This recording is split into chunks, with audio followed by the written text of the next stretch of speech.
بعض اوقات آدمی جاتا ہے اپنے استعمال کے اعتبار سے، اس کو موبائل چاہیے، اس کی ریم اتنی ہو، اس جنریشن کا ہو، یہ سسٹم ہو، فلاں ہو،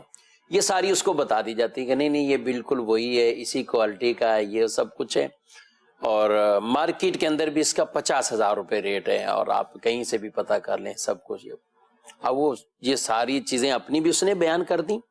اور ریٹ بھی اس کی طرف سے اس کو یہ آیا کہ یہ پورا ایک مارکیٹ کا 19-20 کی بات فرق ہی نہیں کر رہے، لیکن اب وہی چیز مارکیٹ کے اندر جب وہ لے کے جاتا ہے تو وہ پتہ چلتی اس کو کہ یہ 25 سے 30 کی تھی، یا جو چیزیں اس کی مطلوب تھیں وہ اس کے اندر کوالٹی کے اندر فرق آیا ہے، اور اس ماڈل میں یا اس جنریشن میں یا اس ریم کے اندر اس طرح کی چیزوں میں فرق آ گیا، کمی آ گئی، تو یہ کیا کرے گا آپ؟ دیکھیں اس میں دو چیزیں ہیں، ایک تو یہ ہے کہ جو بیان کیا وہ لگا کر نہیں دیا کہ بھئی اس کمپنی کی یہ چیز جو ہے وہ لگا کے میں دے رہا ہوں، اور اب وہ لگا کر نہیں دی، تو اس صورت کے اندر تو بالکل اسے جو ہے وہ خیار عیب حاصل ہے کہ وہ اسے جو ہے وہ واپس کر سکتا ہے۔ اور ایک یہ ہے کہ جو چیزیں بیان کی وہ لگا کر تو دیں، لیکن جو بیان کی جو قیمت بیان کی، ان چیزوں کی جو قیمت بیان کی، اس میں یہ جو ہے وہ دعویٰ کیا دکاندار نے کہ یہ مارکیٹ ریٹ کے مطابق جو ہے وہ ان کی قیمت میں نے لگائی ہے، لیکن اس کے اندر فرق جو ہے وہ 19-20 کا نہیں بلکہ بہت زیادہ ہے۔ ایسا ہے کہ مارکیٹ کے اندر وہ چیز لے کر جائیں تو سارے ہی لوگ اس کی قیمت میں بہت فرق بتائیں، 10-20 کا فرق آ گیا کہ جو ہے وہ آپ نے جو ہے وہ 40,000 کی خریدی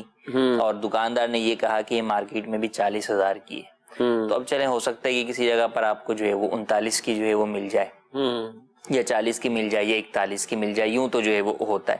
لیکن اگر آپ مارکیٹ میں جائیں اور کوئی بھی اس چیز کی نئی کی قیمت بھی آپ کو جو ہے وہ 30 ہی بولے کہ بھئی 30 کے اندر تو ہم سے آپ لے جائیں، یہ تو جو ہے وہ بالکل سیم چیز جو ہے وہ ہے، ٹھیک ہے، اور واقعی جو ہے ایک ہوتا ہے کہ سیم کہا جاتا ہے اور سیم ہوتا ہے، ہر اعتبار سے کمپنی وائز، کوالٹی وائز جو ہے وہ برابر ہے، اور پھر جو ہے وہ اتنا اس کے اندر فرق ہے، تو اب یہ گویا کہ بیچنے والے نے دھوکہ دے کر بیچا۔ اس کو شریعت کی اصطلاح میں کہتے ہیں غبن فاحش کے ساتھ جو ہے وہ بیچا، یعنی اتنا جو ہے وہ قیمت کے اندر دھوکہ دیا جو کہ بہت بڑا جو ہے وہ واضح جو ہے وہ فرق ہے، اس کے ذریعے سے دھوکہ دیا ہے۔ تو اس بنیاد کے اوپر بالکل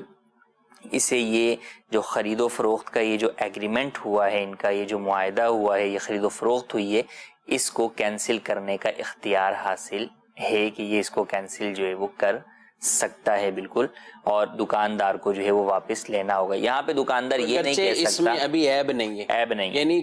وہ ساری کوالٹی اس میں موجود ہے، سب کچھ موجود ہے، لیکن ہم قیمت کے اعتبار سے بات کر رہے ہیں۔ یہاں پر فرق جو ہے وہ ذہن میں رکھنا ضروری ہے کہ ہو سکتا ہے کوئی شخص یہ سوچے کہ بھئی میری چیزیں میں اس کو چاہے 100 میں بیچوں، چاہے جو ہے وہ 1000 میں بیچوں، چاہے لاکھ میں بیچوں، دکاندار جو ہے وہ یہ کہے بالکل آپ جو ہے وہ بیچ سکتے ہیں، آپ کی چیزیں جتنے میں بیچیں، لیکن دھوکہ دے کر نہ بیچیں۔ جب آپ اسے یہ کہہ رہے ہیں کہ مارکیٹ ریٹ اس کا یہ ہے، تو اب آپ دھوکہ دے رہے ہیں۔ اگر کوئی یہ نہیں کہتا، سمپل کہتا ہے کہ بھئی یہ میری چیز ہے، اس کی یہ قیمت ہے، وہ کہتا ہے بھئی مارکیٹ کیا، بولے بھئی مارکیٹ کو چھوڑیں آپ، میں آپ کو یہ چیز اتنے میں جو ہے وہ دے رہا ہوں، آپ دیکھ لیں، آپ کو سمجھ میں آتی ہے تو لے لیں۔ اب اگر اس طور پر جو ہے وہ خریدا گیا ہے تو پھر اس صورت کے اندر عام خرید و فروخت کے اندر جو ہے وہ مسائل نہیں ہوں گے۔ ہاں اس میں بھی اگر وقف کی خریداری ہے، مسجد کے لیے کوئی چیز آپ خرید رہے ہیں، مدرسے کے لیے کوئی چیز خرید رہے ہیں، تو پھر وقف کے احکامات جو ہے وہ